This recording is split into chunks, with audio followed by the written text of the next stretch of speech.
I think all the choices you make in life, especially as it relates to your career, is the trade-offs you have to make for those. I would say when you're early in your career, just starting up, you can be selfish. You can focus on working really hard and be focused on your career and getting ahead, putting the hours in, taking the risks that you may not take as you get older and get married with children. For me, taking those early risks going to the dot-com and them failing was a great lesson. Even as painful as it was being, at 23, my company just blew up. What do I do? And it was fortunate enough that I was able to get into a company like a Google. But I would say take those risks while you're young, and you can bounce back from them. So I don't regret taking those risks then.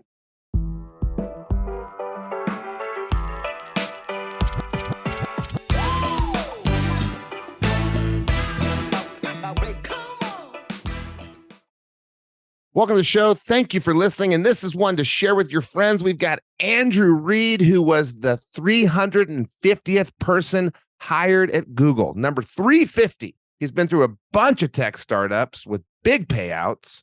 He's currently the global head of partner products for Vonage. He's got some advice on how to navigate the tech world, picking the right company, how to do that, picking the right manager, why to do that, and sliding into the right role, when to do that. Welcome to the show, and welcome to the Edge of Excellence. Well, Andrew Reid, it's been a long time since I slept on your couch while we were starting our first business. Welcome to the show, and welcome to the Edge of Excellence. Awesome. Thanks, Matt.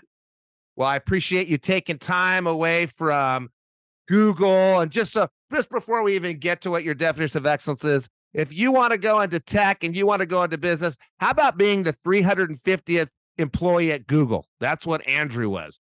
How about working at AOL and spinning through Time Warner and Verizon? How about working now as the global head of partner products for Vonage, the company that sends all the text to you from Uber?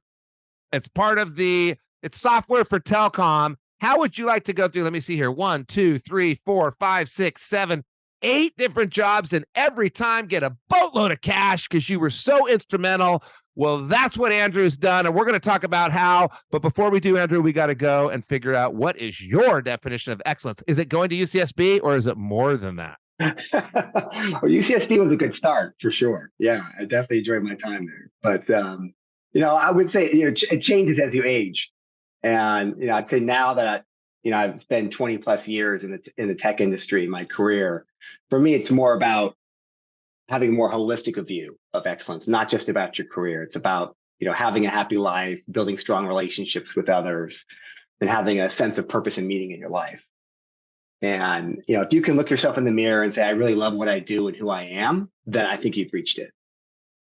Okay. Love what I do and who I am. And you can't be excellent at something if you don't love what you're doing. And you probably can't be excellent if you don't love who I am. And our last guest talked a lot about figuring out why you're here on the planet, where you're headed.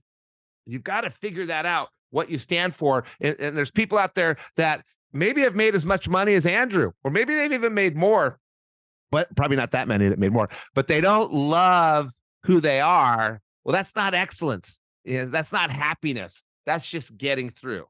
Yeah, I've seen it. I mean, obviously now it's probably harder for the younger generation now with Instagram, and you're seeing all these people living these lives, but a lot of times they're not happy. And I remember my early days at Google, people that did really well and started retiring in their early 30s, late 20s. And they weren't necessarily happy. A lot of relationships were, they couldn't keep good relationships with others. And so they had money, but it wasn't, I would say, a happier, fulfilling life.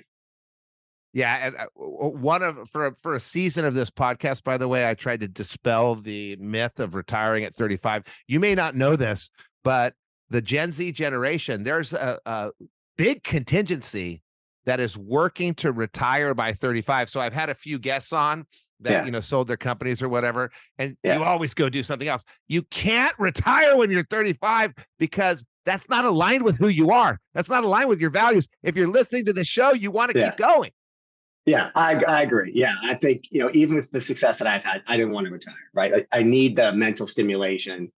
And, part of it too is as you move up and you're managing teams, you get a lot of satisfaction by seeing people on your team grow. and do well in their own careers.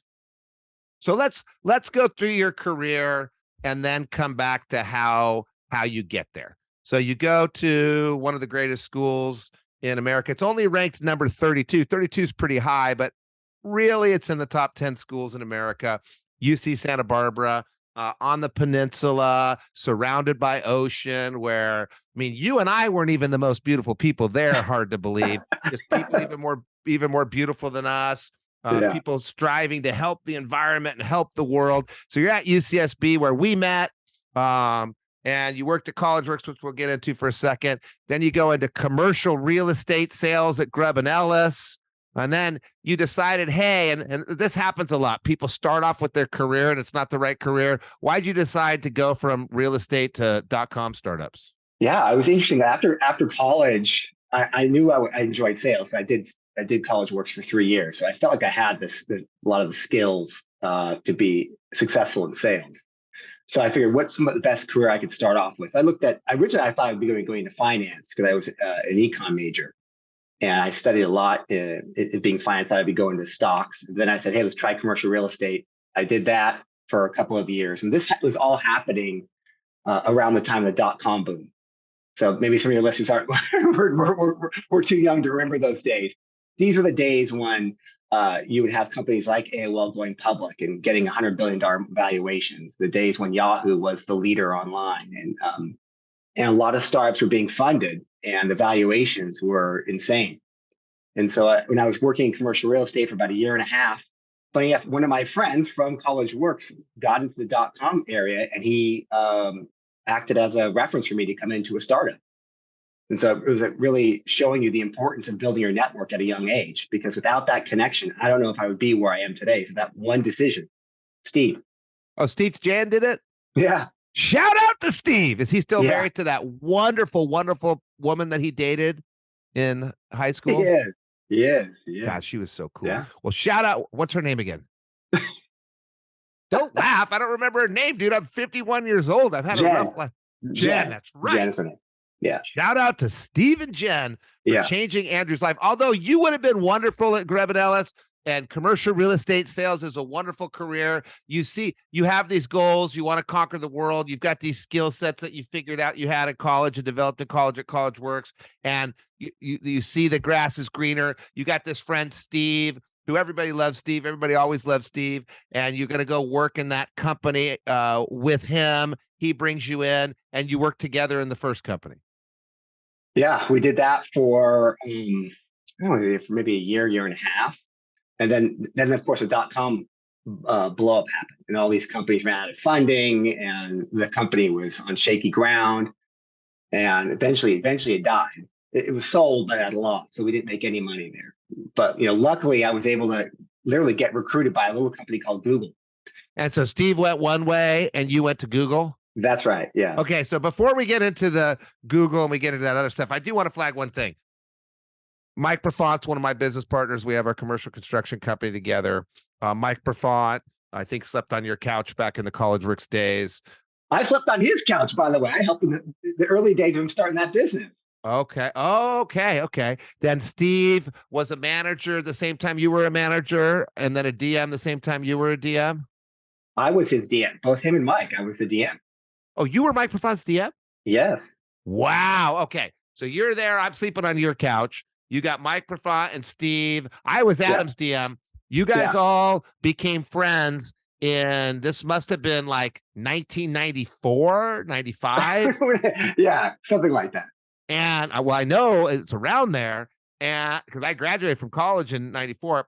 Yeah. Still friends to this day, still helping out each other to this day, still a resource for each other to this day, still going skiing at least once a year to this day. You've developed this lifelong friendship that started off with you helping them, being their mentor, and then it turns around and they help you get into the tech world and change your life. That's a wonderful story. I mean, I'll tell you what, those are the most important relationships I have outside of my personal family with those guys. And Adam, he was my DM, and I was a DM for Mike and Steve. Adam was your DM, because I was Adam's DM. Yeah, he was my DM. So we actually, the interesting thing, and looking back on it now, if you think about why men bond so much when they go to the military, it's having this kind of shared experience. Yeah. And the three of us have that shared experience from College Works, and all the ups and downs that come with running that summer.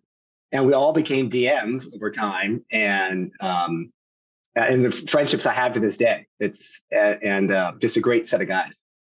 But only one of you really suffered, and that was Adam, because he had to work with me. And I bet you he still talks about how much he hated it. I know he does. Mike tells me. Yeah. So let's go back in time a little bit. Where'd you grow up before you went to UCSB? So family's from Sacramento. So I'm in Northern California, always born and raised. Go Kings! You got to love the Sacramento Kings, the greatest basketball team in the world. They had a few good years. Few good years. They're still having great years. Go Kings. We love the Sacramento Kings. They are on the edge of excellence at all times. So you grew up in Sacramento and you must have done well in school. Were you trying to do well in school? Were you pushing with a goal in mind? You got your goals written down. You want to go to UCSB, or were you one of the ones that kind of, just fell into it? I think, like, when I think about my high school and how I was kind of more of an awkward kid. I'm definitely an introvert, so I know that about myself. I think in high school I don't know what crowd you would say I was in, but I wasn't in the cool kids, I wasn't in the bad kids. It was somewhere in between. But it was a very normal high school life. And my grades, I think I was maybe slightly above average, but I wouldn't say I was in the top 10%. I just don't get that. You don't get. I mean, I came from out of state, so it might have been a little bit harder to get into UCSB at the time. Now it's vice versa. It's easier from out of state than it is from in state. But you must have been. And a lot of times people are just naturally humble and they don't realize that. Oh, actually, I was pretty cool in high school, and actually I did pretty well. But you were in the top 10%, probably for sure. But you're not conscious of it. You're not trying. You kind of fall into Santa Barbara. And then you go to Santa Barbara, which was a prestigious school then, maybe a little bit more prestigious now due to population growth and not many schools being built. And were you trying real hard to get ahead then? Why did you do the College Works thing? Was it just something you fell into, or were you now leading a purpose-driven life? Yeah, so actually it's an interesting story. So I remember freshman year, I saw a class talk of someone coming in and saying, "Hey, do this internship over the summer." And my father's a two-time entrepreneur. So I kind of grew up around seeing someone building and selling businesses successfully. And when I had the class talk and I went to, the recruiting session for it, and I interviewed with Spencer. And the funny part was, in my freshman year, my father offered myself and my brothers a backpacking trip through Europe during the summer. And so, Bastard. yeah, Don't do that exactly. to your kids. Make them work. Yeah, exactly. So it was, so Spencer, I remember this. I remember this day. This is like 22 years later. I remember Spencer saying, "You'll never come back and do the internship if you go this summer to Europe." And I told him straight up, I said, "I will do it next year." He says, and he didn't believe me. So I had to come back and do it the following year just to spite Oh, him. you did. I did. You're the only one that ever did that. The rest of them just become backpackers and never work at Probably. Google and never get millions of dollars given to them when they change jobs and never fly around in private planes. They just are backpackers. So you're the only one. Right, probably. Okay. So you're in college. You do this entrepreneur College Works thing because your dad was an entrepreneur and because Spencer told you couldn't. But what was the purpose of doing College Works? Just why would you do that? Money. Okay, so you're still not to the point where you're looking for the resume, you're looking for the experience. You're just day to day, I want some money. I mean, obviously the money was helpful, but for me, it was having seen my father work so hard building businesses and be successful. For me, it was a sense of pride saying, I'm going to do this, also to show my dad that I can do this. Cause I worked, in his office doing, the mailroom, all that from the age of 14. So it's always kind of ingrained in me that you've got to work hard to be successful in life and get ahead. So this was an opportunity for me to take the bull by the horn, so to speak, and do something that when I told my dad what the job entailed, what would I be doing for the summer, he said, "Awesome, go do it." Right. And I wasn't going to disappoint him and I wasn't going to disappoint myself. Yeah, my parents were, what the number one detractor of College Works is? Mothers. Is it the parents? Oh, mothers. Yeah. And I see it. Like, why are you working so hard? Don't do that. I'm so glad my parents would encourage me to do it, but I'm so glad they weren't there while I was doing it, watching me blood, sweat, and tears. Suffer. Yeah. And how different would we be if we hadn't have had such a difficult experience? I mean, your friend circle would be totally different. Yeah. You didn't go to war. I don't want to belittle people that actually go to war, but this incredibly difficult experience that you had together that brought you together that you could relate to, you wouldn't have these same friends that are lifting you and pushing you. So you did the College Works thing.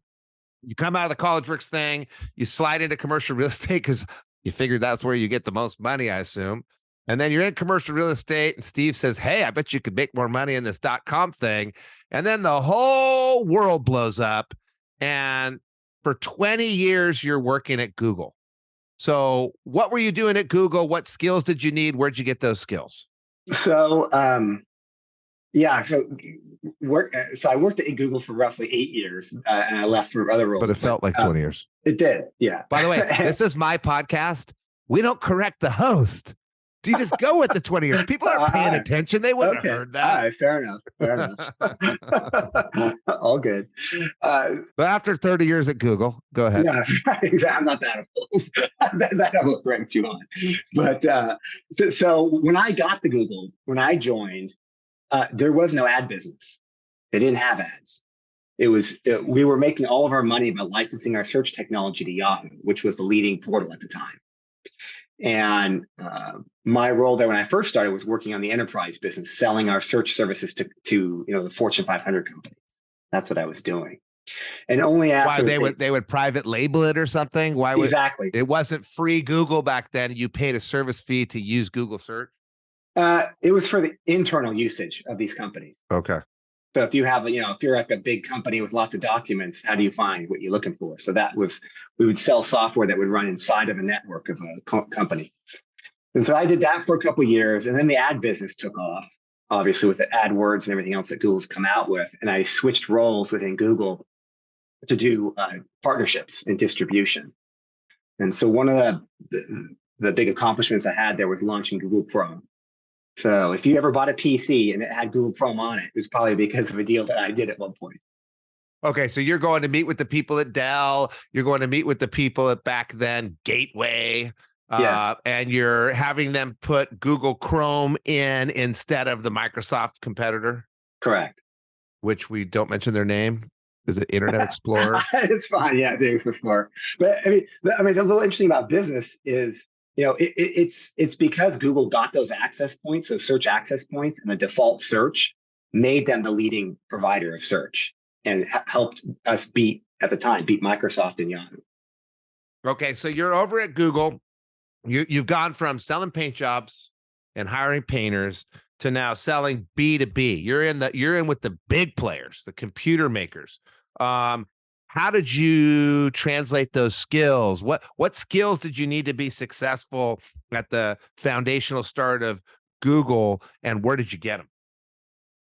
So there's always a little bit of fake it till you make it, and I do believe that you've got to you have to go into these negotiations or new partnerships, because a lot of stuff I was doing was first time things that we've done. It's not like there's standards in how these are done internally. So starting from that framework of, hey, how do we come in here and negotiate agreements, create what the business partnership should look at, work with finance, work with the product team and engineering team on how to build the correct offer, how do we test it, and how do you build the commercials? I mean, these deals are worth hundreds of millions of dollars that I was negotiating. So fake it till you make it.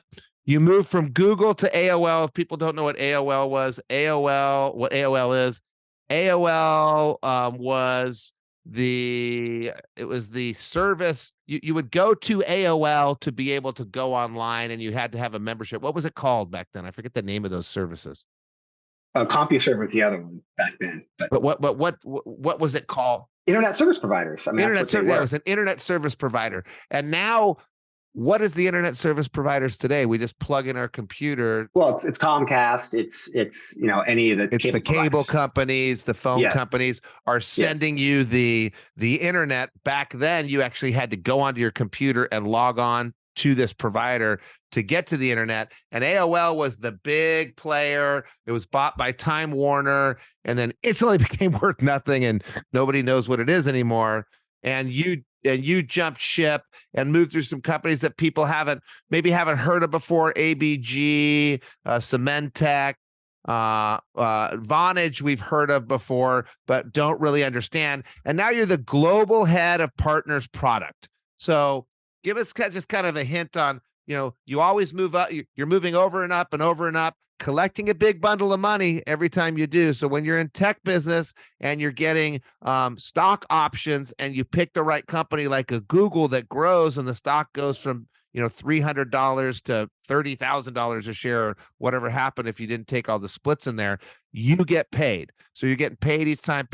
So that's one part of it. But what does it mean to be the global head of partner products? What do you do? And what skills should someone, if they're setting up their goal sheet, in 10 years, I want Andrew's job, what skills and what experiences should they be having along the way?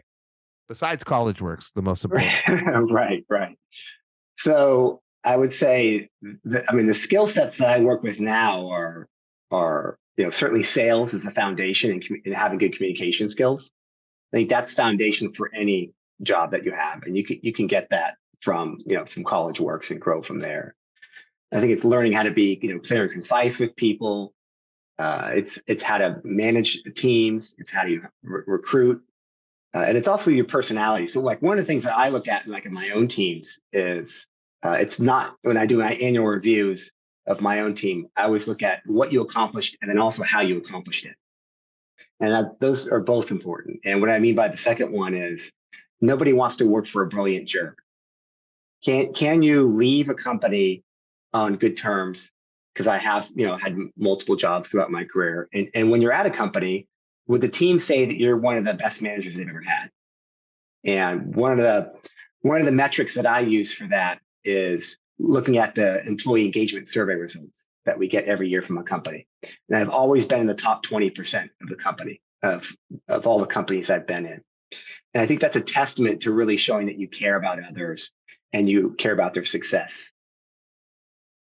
How do you gauge that in others when you're hiring? So I ask for examples of how they handle difficult situations. So one of the things that I took from Google, and people can literally Google this about Google, is structured interviews. So when you do structured interviews and behavioral interview questions, you can ask for scenarios and see how they would handle such scenario, such as how do you test for someone's management style, or what would your employees say about you if we were to ask them what kind of manager you are. So are they self-aware of how they act? And do they have some examples of things that maybe in every company, there's always a problem that happens. How do you handle it as a manager when one of your employees brings it to you? Well, I told them that they really sucked and I couldn't, and you hear that in interviews versus I realized the problem started with me. I had a communication error. So I got the team together and apologized for, misleading them, and we reset, we brainstormed. That's what you're looking for. And you can fake it, but Google also knows that you can fake it. So they put you through numerous interviews to see if you're faking it with numerous people, and they compare notes, and then they figure out who is the real Andrew. And I know the real Andrew. I know the real Andrew because I've known the real Andrew a long time. It's funny how the years get screwed up. I didn't know who was who. I thought Mike was your DM. I get it all confused. I will never forget your couch, though. I mean, who has a couch that's missing a cushion? And why the hell did I sleep on that couch 2 days a week for that is funny. I don't even remember that till you brought that up. That is pretty funny. You remember I used to sleep in your house when I'd come up to Santa Barbara. I'd stay at your house. Yeah, because my roommate was gone all the time. Yeah, he was on the golf team. Yeah. Why didn't I sleep in your roommate's bed? I slept on a couch and it had no middle cushion. I don't remember that. I don't remember that. Move? Oh, I remember it. I wake up in the morning and back we heard it.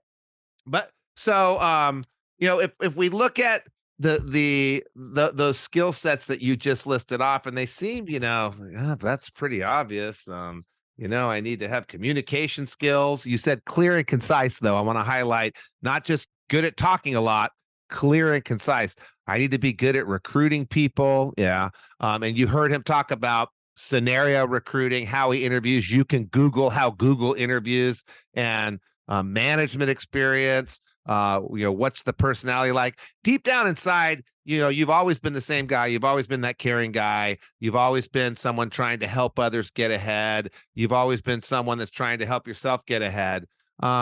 How important is the caring about others and the lifting others to your success in life? If someone's listening right now and they got it on 1.5 speed and they're like, I don't give a shit about other people. Why has it been important? And you mentioned you're in the top 20 of the bosses that they like the most. How you do it is important as what you're doing. Why? I tell you, it's your net worth should be tied to your network. Because by the way, that comes up every 10 episodes. Somebody says that, or you are to some of your 5 closest friends. Exactly. Yeah. So your network is tied to your net worth. And what is that? So who cares? Yeah. So for me, even the current role that I have, the reason why I got it is the person that was the hiring manager knew somebody I worked with in the past and reached out to that person and asked him about me. So they're checking their references. And so first Steve is like, hey, I know Andrew. Let's bring him in here because he'd worked for you and knew Andrew's a startup guy. So yeah. your network is your net worth and your reputation precedes you. 100%. Yeah. You do not want to leave any place that has, bad blood or you don't treat people the right way, especially if like I work in Silicon Valley. It's small. Right. Someone's going to know somebody, right? When you're connected with enough people on LinkedIn, someone can find out about you. And if your reputation isn't perfect, then you're not going to get that next role. Why would they take the risk? So let's talk about jumping ship, because a lot of times people say, hey, you shouldn't have as many movements as you've had. Your resume shouldn't be 2 years here, 3 years there. You should see some long stints. So why are you jumping around so much? And how does this jumping around not hinder you? What advice do you have for someone in their 20s right now that's thinking about jumping ship? How do they make sure it doesn't look like a blemish on their record? Yeah. So, and when I say I don't truly jump, I mean, I've been at some of these companies like Google and AVG. I was there for 5 and 7 years. So it's still some good amount of time. But 31 years I've been working at college. 31 years. 31 years. Oh, geez. Yeah, that is a long haul. So 5 to 7 years is up. First of all, let's just say it. In the tech world, it's a long time in the tech world. It is. Yeah. I think most important is the story you can craft of your career. What's the reason why you're going from A to B and what's the rationale behind it? So when I talk about people in my career, as an example, people say, why would you leave Google to go to AOL? You're going from a top tech company to go someplace that's dying. And the reason why I say I left, which is true, is I left because of Tim Armstrong. He was the president of Google who left to go be the CEO there.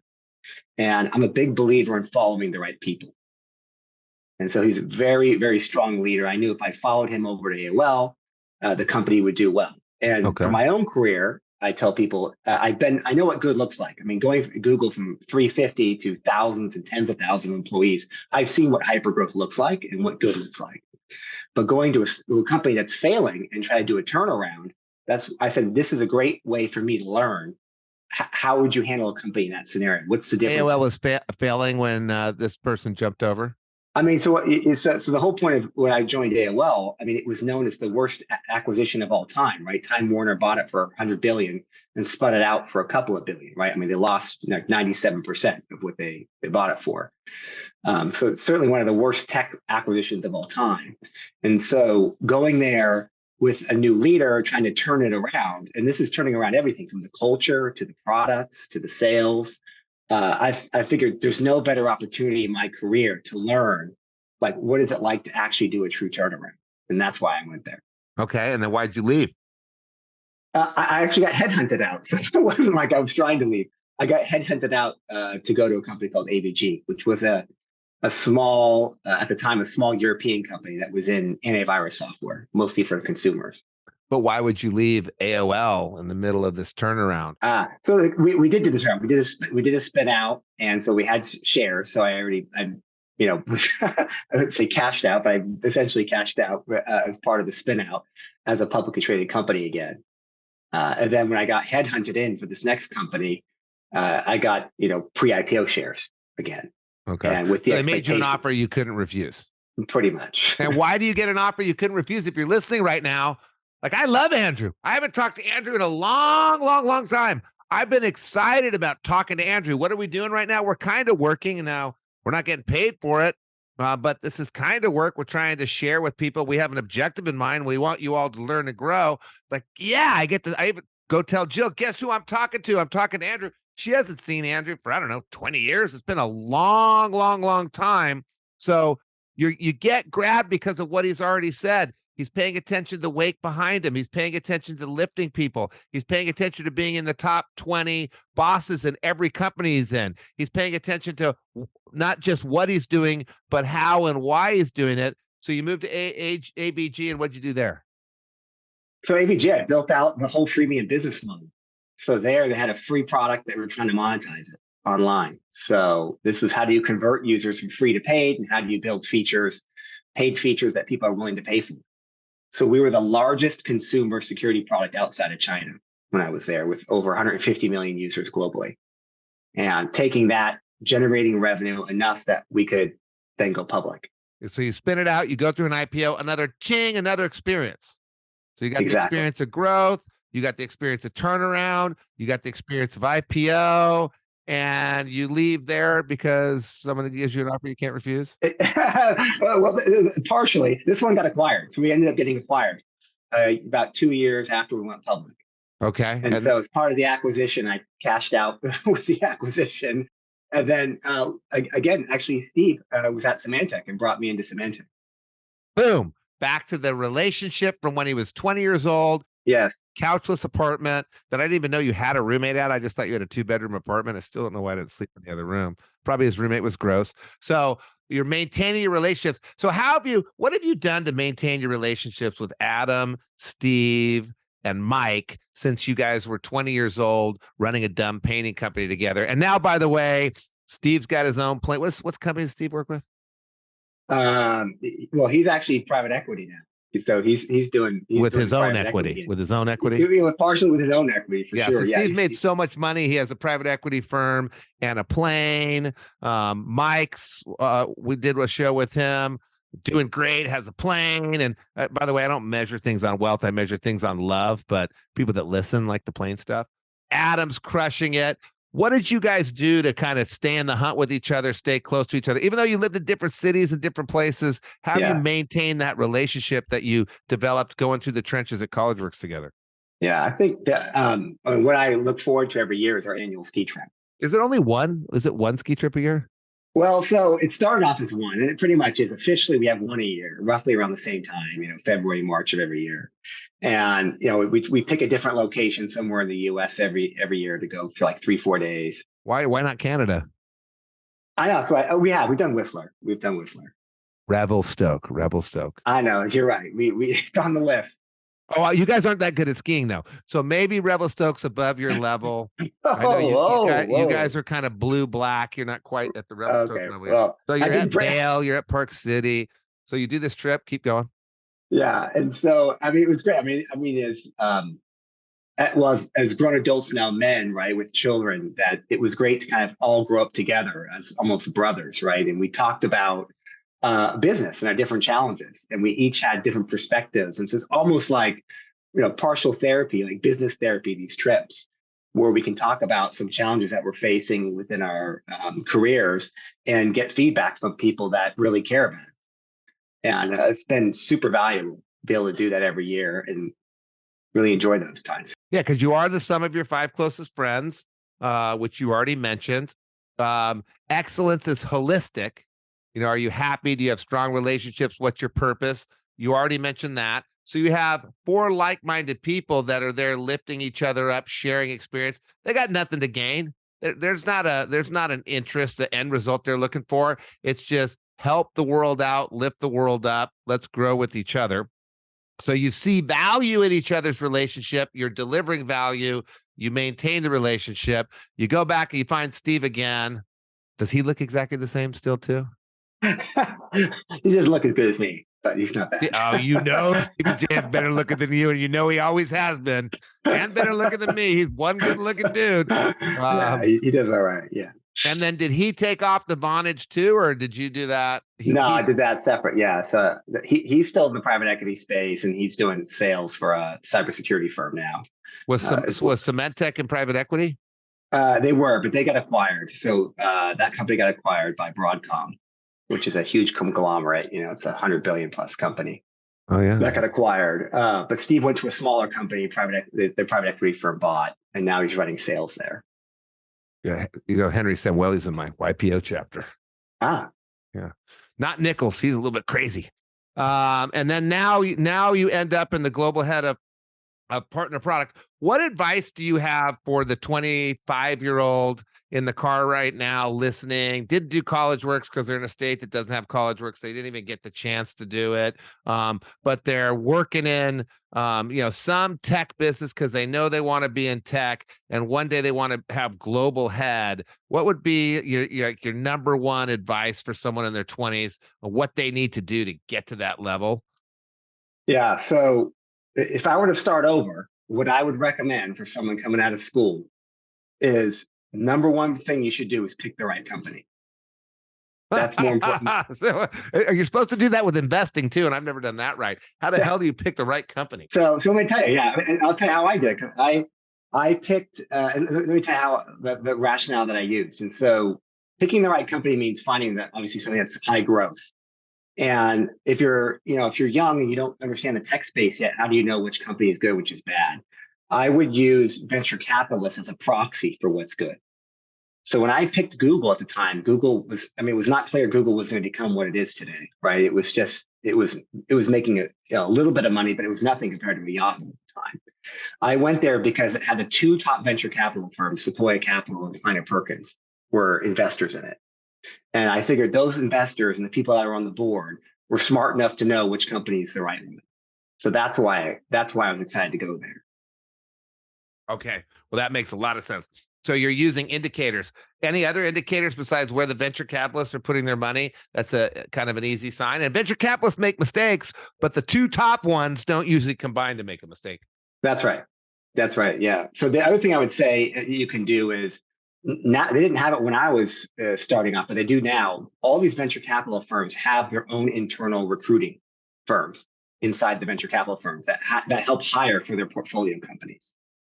So what I would do is I would contact that recruiter. You can find them on LinkedIn. It's from the top, say, 5 or 10 VC firms, and ask them what are their most successful portfolio companies. Because even, it's the Pareto principle, right? There's the top 20 firms and the rest, the 80% are all going to end up not doing that well. So you want to make sure you go to the top 20% in the portfolio of the top VCs. And the recruiter will tell you, like, hey, this company's like growing like crazy. This one's doing really well. And even if you get an entry level job, doesn't matter, right? It's a matter of going to the right company. That's the first thing. So I'd start there. The second is if the second I would say is pick the right manager. So to the extent you can get an interview at one of those companies, can you go work for somebody that's going to help you grow? That's the second thing I would look at. Not the department, no, but the person. So it may be HR, it may be sales, it may be facilities management. Doesn't matter. Get in, right? So a great quote from our old CEO from Google was, if you find a rocket ship, you just grab any seat you can get and hold on. And so when you see these companies like a Google or a Facebook, and I had a lot of colleagues that went to Facebook or went to Airbnb, these great companies, it doesn't matter where you started because the growth of these companies is so great. And if you execute, you're going to do well and you're going to grow in there. So you're going from facilities management to finance because it pops up. Exactly. So the third, the least important of the three is picking the right role in those firms. The more important is getting in. And then whatever role you get, just execute really well. Be awesome in that role and be open to new opportunities within the company. Because any company that's growing that fast, a couple 100% a year, there's going to be opportunities that pop up. And just make sure you have your name in the hat to be picked. So pick the right company, and you gave us techniques how. Pick the right manager, grab any seat, and then slide into the right role by crushing whatever role you already have. Yes. Wow, that's fascinating. Okay, that's good advice. I hope people stayed on to the very end for that. I got one more question for you, then I'm going to let you get back to, I don't know, what do you do? Go out in the backyard, rake the money, or Oh, you got, behind the wall, you got the stacks that the kids are going through. Right. I don't know what you're doing after this on a Friday, but looking back at your long life, and besides buying a new couch and saving my back, um, what sacrifice did you make way back in time that felt like a sacrifice at the time? And you look back and you're like, my God, I'm glad I did that. I would do that all. You would tell your younger self to do all over again. Well, I think all the choices you make in life, especially that relates to your career, is the trade-offs you have to make for those. And I would say when you're early in your career, just starting up, you can be selfish. You can focus on working really hard and be focused on your career and getting ahead, putting the hours in, taking the risks that you may not take as you get older and get married with children. So for me, taking those early risks going to the dot-com and them failing was a great lesson. Even as painful as it was being, at 23, my company just blew up. What do I do? And it was fortunate enough that I was able to get into a company like a Google. But I would say take those risks while you're young, and you can bounce back from them. So I don't regret taking those risks then. So if it doesn't kill you, it makes you stronger. You're glad that you took a risk, it didn't work out, but it caused other things to work out. Exactly. Wow. Yeah. All right. Well, Ava, if you're listening, you and I have to have a meeting. I'm going to help you get into college, but we know Ava's not going to listen to this because our kids never listen to our own episodes. Andrew, other people will listen to it. I Awesome. really appreciate you coming on the show. I really appreciate you sharing your path and all this wisdom for those other people that want to get into tech, crush it, be part of the next Google. Thank you for making time for the Edge of Excellence. Thanks, Matt.